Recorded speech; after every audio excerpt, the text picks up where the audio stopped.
Hello, beautiful people. Welcome back to Global Happiness Today TV. After listening to this news, you will understand why the Indegenous or IPOB generally created ESN, and also why Sunday Igboho decided to allow his men to use his men not to allow these guys into the land, as those who are already victims of their moves are crying out and are right now exposing their modus operandi. Before we go into the news proper, like and subscribe to our channel if you have not done so already by clicking on the red subscribe button beside it. You say bell notification icon. Please go ahead, click on it to get notified as soon as we update our channel on YouTube. Well, let's go straight into the news. Since crisis began in Plateau State in 2001, life has not been the same for residents. Property of some natives and visitors who came to settle like lands and houses have been forcefully taken over by people who claim the property were conquered.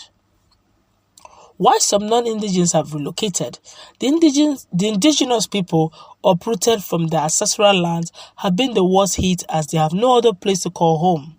Local government areas like Bassa, Bakin, Ladi, Jos North, Jos South, Bokos, Riom, and others have indigenous tribes roaming about, while their new faces have taken over their communities.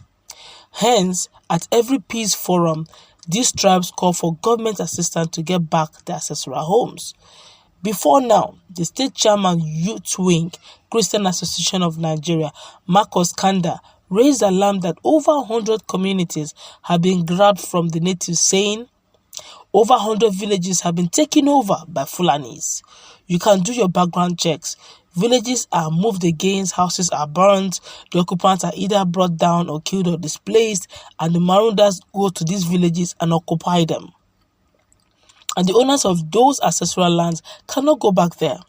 The coalition of ethnic groups in the state, Plateau Initiative for Development and Advancement of Natives, that's PIDAN, PIDAN, at different times also raised concerns about the development. Recently, the Southern Middle Belt Alliance, that's SAMBA, SAMBA, also raised the issue and asked Governor Simon Lalong to embark on immediate recovery of the 102 communities annexed by armed Fulani Herdsmen in Plateau State from 2001 till date. Spokesman of Samba, that's SAMBA, Rawampam Jr. said, Samba is saddened by the development in Plateau State and is therefore throwing its full weight and total support for the petition submitted to the Plateau State Governor on the 26th of November 2021, that is last year, by the Emancipation Center for Crisis Victims in Nigeria, ECCVN, and its collaborating associations of Ataka Development Association, Berom Educational and Cultural Organization, BECO, Erekwe Development Association, IDA, and Ron Kolere Development Association, RKDA.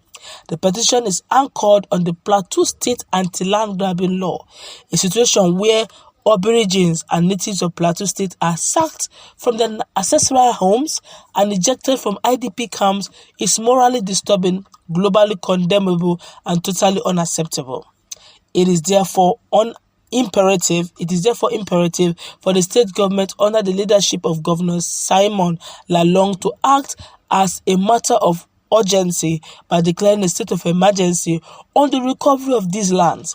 The governor must issue an express order of evacuation of all illegal occupants and occupiers and users of lands, dams, ponds, streams, homes, and other properties, because peace can only reign when the issue of justice is addressed by the state government and its agencies. Samba listed some communities taking over in the Iregwe chiefdom of Bassa local government area, and the year they were taken over as Krangwa 2015 to 2017 was taken over, Rosso 2015 to 2017, Ingwego 2017 to 2018, Jiri 2017 to 2018, Rimeli 2017 to 2018, Ribakwa 2017 to 2018, Ringju 2017 to 2018, Jovo 2017 to 2018, Ikenwi 2017 to 2018,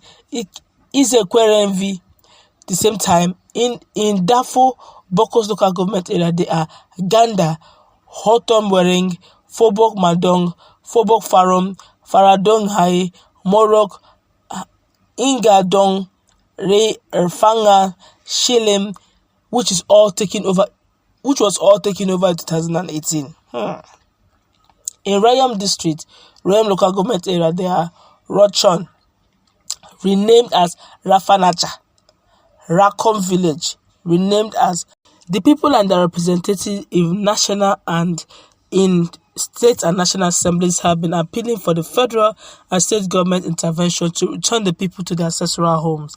The victims have repeatedly protested, lamented, petitioned government asking that their lands be retrieved for them, but all entities have not yielded desired result. Istifakun's young senator representing Plateau North, Simon Mwangwan representing Bakin Ladin Rayom Federal Constituency in the House of Representatives, his Jos South Jos East Magom Boko's counterpart, Dachon Bakus and Solomon Marin representative as well are members of the State Assembly like Peter Timothy Datong, among others, all made efforts to ensure the annexed communities were retrieved but were all unsuccessful.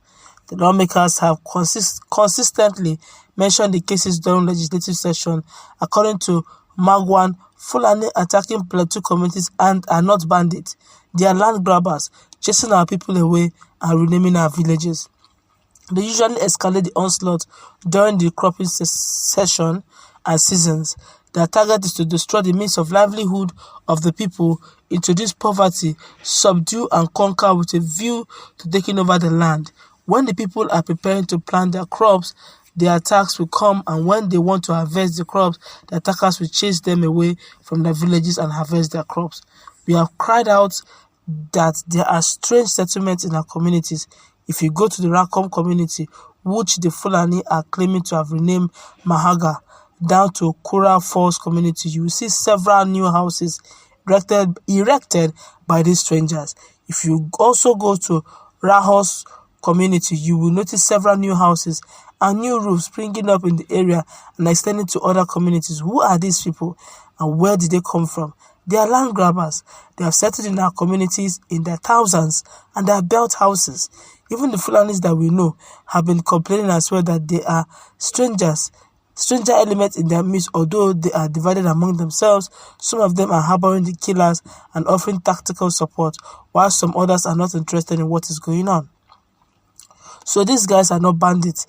If they are bandits, they will kill and disappear. But these ones will kill, build houses, and occupy the land. And what are they if not land grabbers? Members representing Just East, Just South Federal Constituency of Plateau State in the House of Representatives, Dachon Bagos at one state noted, the people are being brought down while their lands are grabbed by non-state actor. Land grabbing is at the heart of the killings. Justice is the answer. Bringing the perpetrators to book is the answer. However, the state governor, Simon Lalong, warned against land grabbing, saying those fighting, killing people and destroying their settlements with the intention of taking ownership of such places will not be allowed to do so. If you think you can chase people out and grab their land, we as a government would not allow you to own the land. My administration is working on modalities for prosecuting land grabbers to discourage the act. The governor signed the AntiLand grabbing, kidnapping and courtesan bill passed by the House of Assembly into law, saying it will address unlawful land grabbing, rising spate of kidnapping, courtesan and other violent crimes in the state. His words: the anti-kidnapping, anti-land grabbing, and other anti-violence related matters law was as a result of the increase in kidnapping and other violent crimes in the state.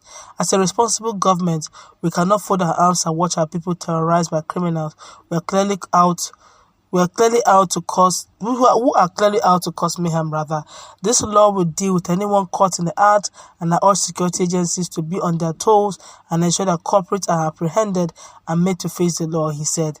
Mrs. Rauta Dakpo, the State Solicitor General and Permanent Secretary, Ministry of Justice, said the law seeks to prohibit any person or group of persons from forcibly taking over of landed property belonging to either a citizen or government. The governor asked citizens to take advantage of the anti-land grabbing law and seek redress over any land forcefully or illegally taken from them, even as he said he will inaugurate an anti-land grabbing task force to also follow up on such complaints and ensure that justice prevails. It will be recalled that he had established the peace-building agency to mediate and conduct dialogue sessions across the state and ensure people live in peace. In Basa alone, they have more than 34 sessions held between the Indegenous and Fulanis. Other sessions were also held between Berom and Fulani in Bakin Ladi and Rayom local government area.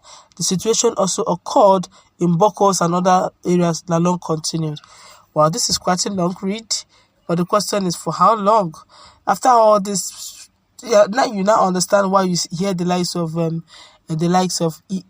the likes of Yoruba nations forming a some sort of regional security outfit, because they already seen this coming since 2018, some 2012. They all kept folding out. They're now occupying the land in their thousands. Let's meet in the comment section. This is rather sad. Now other tribes are learning from what is happening in Jos, in Plateau. Let's interact also. Do have a nice time. God bless.